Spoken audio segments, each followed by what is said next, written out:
Statistics Canada is laying off dozens of employees this week, and hundreds of positions will be eliminated in the coming years. And this comes one day after Statistics Canada announced plans to lay off 100 people this week, 850 total over the next 2 years. Dozens of job cuts are underway this week at Statistics Canada, with many more to come. When the announcement came, it caught a lot of people off guard, myself included. Canada explodes. As Statistics Canada lays off 850 workers, Carney explodes. Canada is exploding tonight as Statistics Canada begins slashing 850 jobs. And this is happening right now. Ottawa is torching the very agency that tells us what the economy looks like, while thousands of families get shoved into anxiety, chaos, and financial survival mode. And the damage from this decision will crawl through markets, policy, housing, jobs, and public trust like poison. CTV News has learned layoffs are underway at a major government department as part of the Liberal government's plan to reduce the size of the public service. This story exploded out of Ottawa like a flashbang. CTV confirmed this as breaking news, revealing that layoffs are already ripping through Statistics Canada under a federal cost-cutting order tied to multi-billion-dollar savings targets. An internal memo to staff lays out the bloodbath in plain language. 850 jobs erased, 100 people hit immediately this week, and another 750 pushed out over the next 2 years.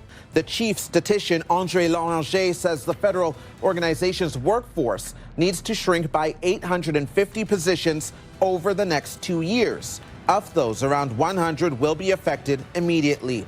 Those employees will be notified this week. Executive positions will also be reduced by 12%. The memo orders a 12% purge of executive positions, meaning this agency is being sliced from the top down and hollowed from the inside out. Every worker will receive their fate within 2 weeks, turning thousands of homes into pressure chambers filled with anxiety, mortgage math, and silent panic.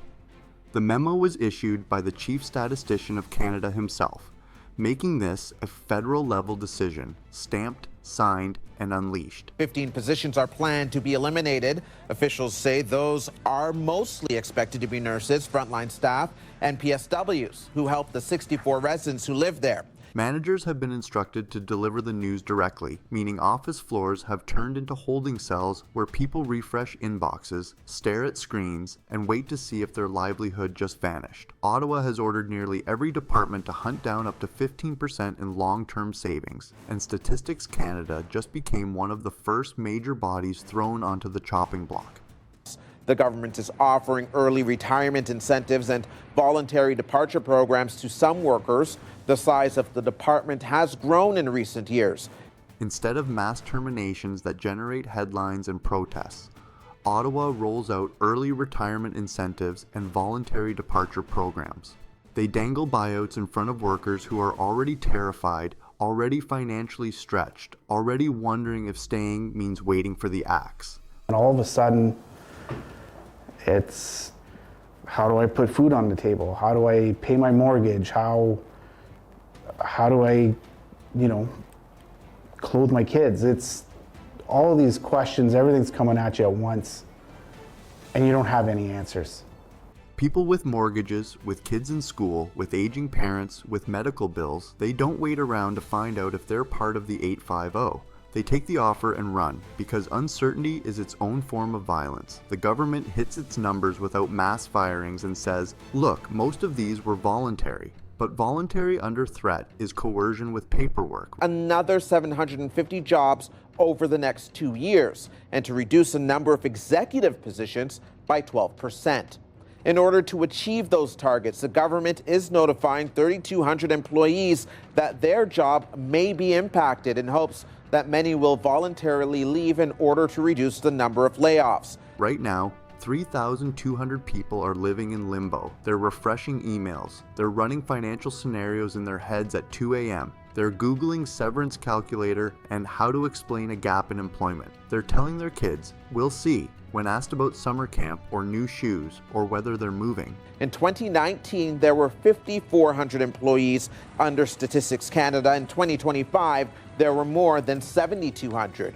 This is just one of several departments notifying employees of upcoming layoffs. Last summer, The federal government asked nearly all departments to find 15% in savings in the coming years. The agency becomes a ghost town before anyone's officially gone. Morale collapses. Productivity craters. Institutional knowledge walks out the door with everyone who takes early retirement, because those are the people with 20 years of experience. The ones who know how the systems actually work, who remember why certain protocols exist, who can spot errors before they become disasters. Firms the layoffs and says affected employees will be notified within the next 2 weeks, according to the memo.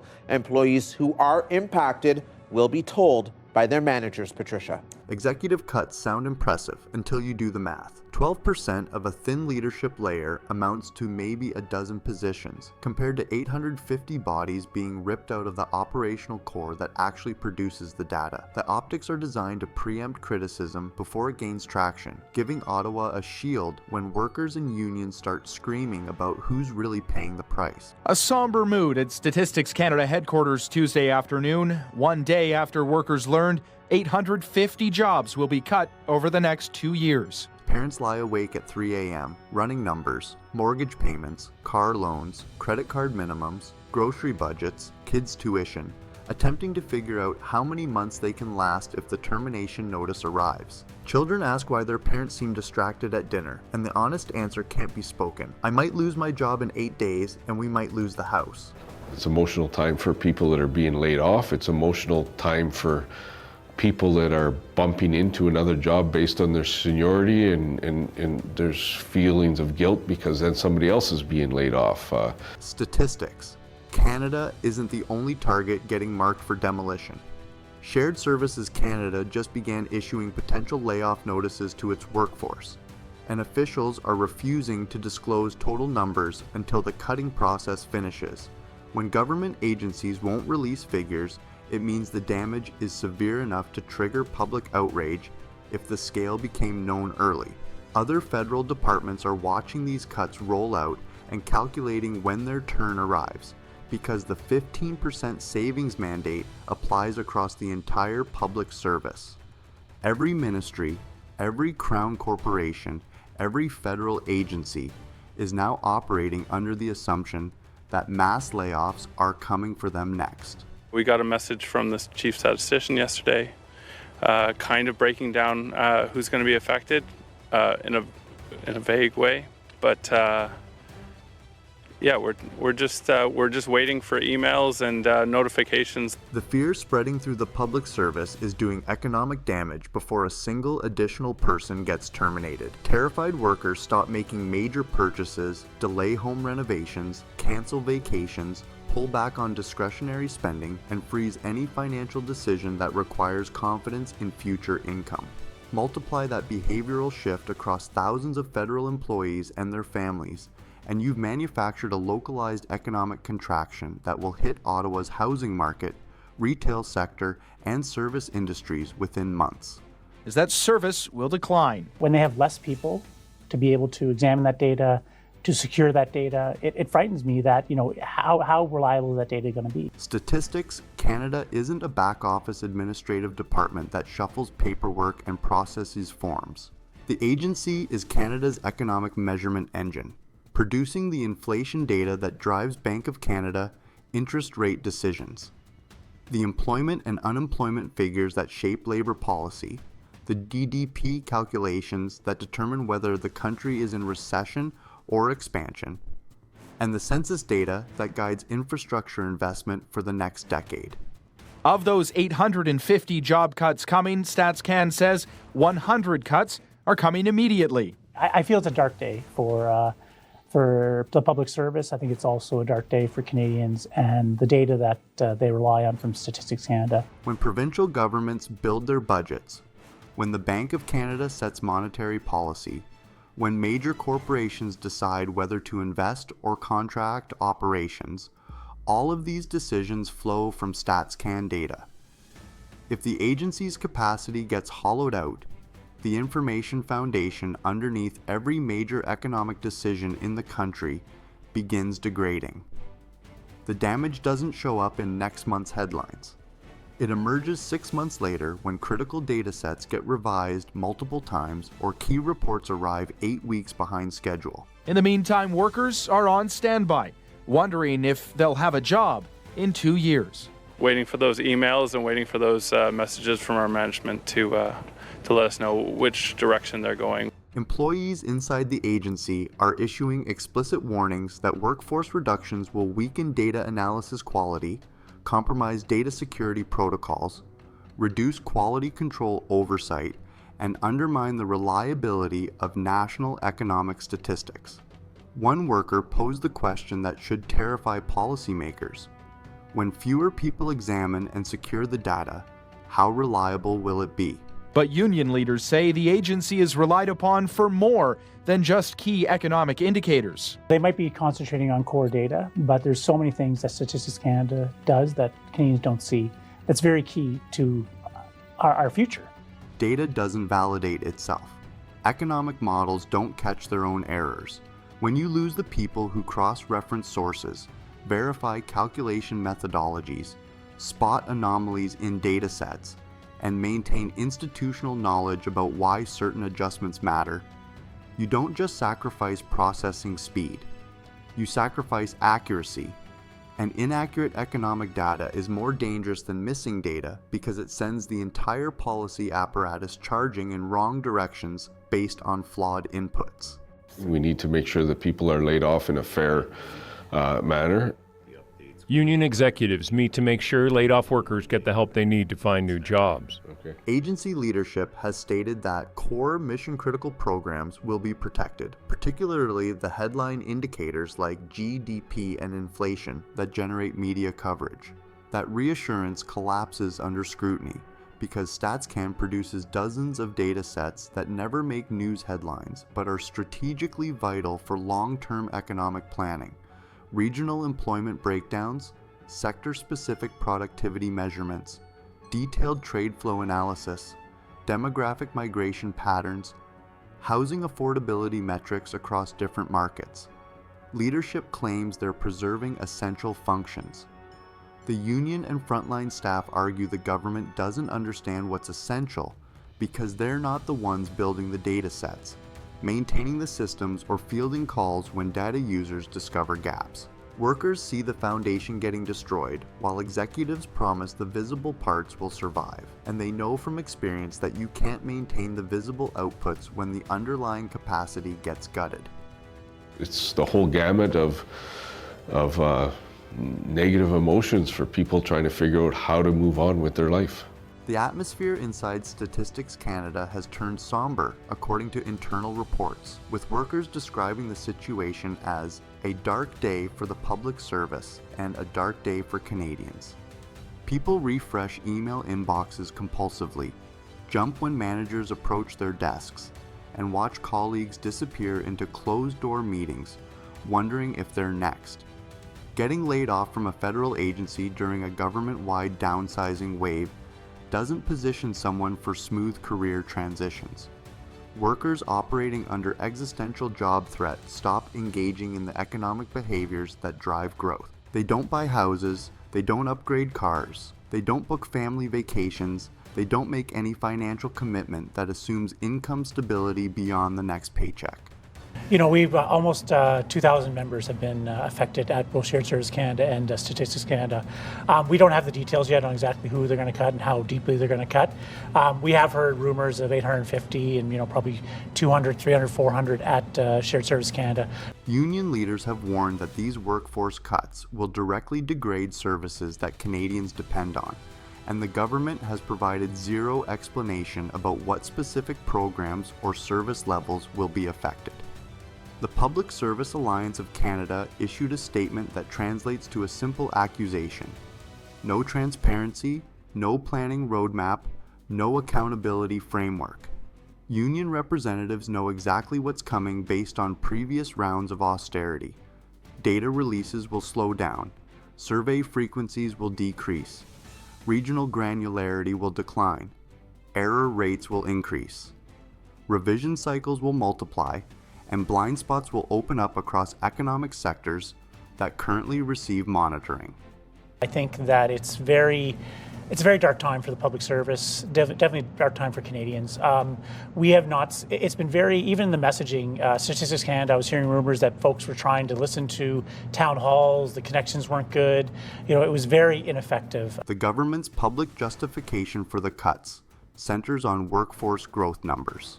Statistics Canada employed approximately 5,400 people in 2019, and that number expanded to over 7,200 by 2025, an increase of roughly 1,800 employees that looks like bureaucratic bloat when presented without context. The missing context demolishes the bloat narrative. Hundreds of those additional staff were transferred into StatsCan during a 2023 agency merger that the federal government itself mandated. Ottawa ordered the merger, absorbed another agency's employees into StatsCan's payroll, then turned around and used that government-mandated growth as justification for mass layoffs. The government expanded the institution because expanded functions required expanded capacity, and now it's weaponizing that expansion to justify dismantling what it built.